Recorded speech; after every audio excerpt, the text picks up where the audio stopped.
ngizobingelela kakhulu kahle kahle ngibingelela nje South Africa yonke, ngiphinde ngibingelela nabaphesheya kwelwandle ngoba bakhona abakithi abaphesheya.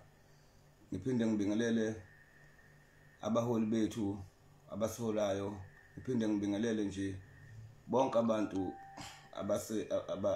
ngibafisela ukuthi bangene enyakeni ozokwazi ukuthi baphathe kahle kulonyaka noma izinto zinzima. Inhloso yami-ke bafowethu ngizonitshena indlela eyaphambili nanokuthi kufanele ngibuye kunina nginichazele ngendaba ye-Song of the Year ngoba nani ngithumile ningicelile ukuthi ake ngikwazi ukuthi ngingenelele.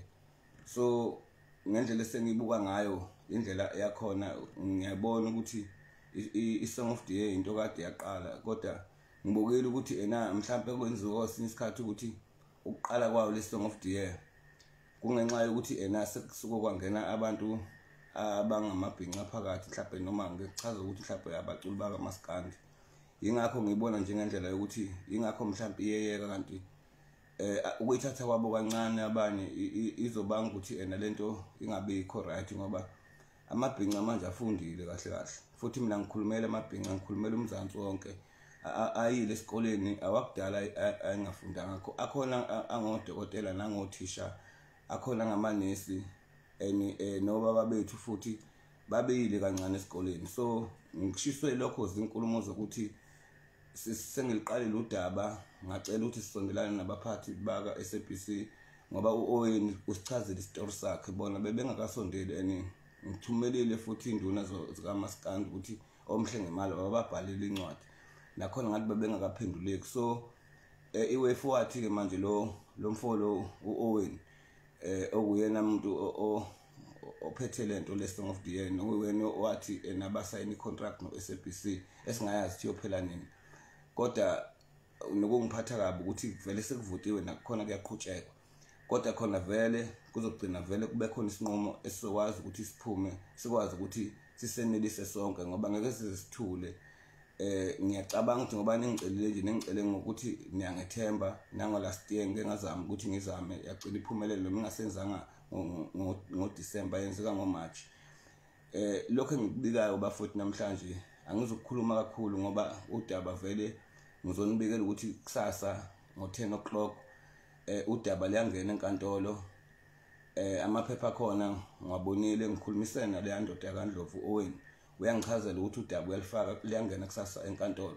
Ngicabanga ukuthi sesilindele ukuthi iy'nqumo ithathwe ngamajaji, iy'nqumo ithathwe ngabameli, kodwa nje kugcineni khona mina inhloso yami ukuthi kube khona ubulungiswa bokuthi zonke lezi mali ade ikhishwa ngabantu bevota kufanele ukuthi-ke sazi ukuthi ubani i-Song of the Year. Lokho sikulindele, kodwa asikwazi ukuthi siqhubeke futhi ukuthi sikulindele into masisenkantolo. Ingakho ngithe sekumsebenzi wamajaji nabameli, kodwa mina ngiyafisa ukuthi emva kokuthi lento ingaqhubekile bengayiqedanga kwangenzeka ubulungiswa, ngifuna ukwazi ukuthi-ke iy'mali lezi-ke zabantu zizobuya kanjani ngoba lento lena iyawuqeda umdlandla kahle kahle, nanokuthi kwethenjwe iziteshi zethu esisihloniphayo.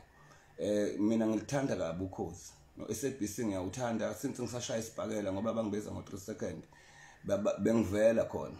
Ngiyabathanda uOwen angimthandi uOwen, kodwa manje usekuchaza isitori sakhe sekubanga ukuthi manje ngimthanda, yabo.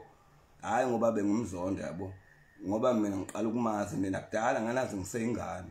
Ngiyacela-ke bafowethu ukuthi ngithi angizukukhuluma kakhulu, kodwa uOwen ngiyamsupporta ngenxa yokuthi isitori sakho sesichazele. Manje angikwazi ukusupporta nina basakazi bakithi, nina SABC ningazange nibuye kimi nachaza isitori senu futhi angifuni bese nithi ngisayida noOwen noma ngisayida nani.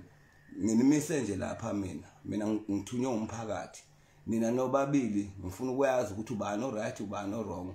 Kodwa manje makhona olokho evelile ekhuluma esondela kumina ngizogcina ngazi ukuthi mina ngihamba nabo bese ngazi ukuthi ngichemile. Angichemanga mina futhi akekho umuntu engizoma naye ngoba mina ngisebenza ka-SABC futhi mina angikho enkampanini kaOwen kuphela. Mina ngicela ukuthi kube khona ubulungiswa. Mina ngicelwe yini abantu, and ngicelwe manje ngabantu abayinqwaba, abantu abanye nje bahlala bangifonela njalo bathi sisize Professor u3 second.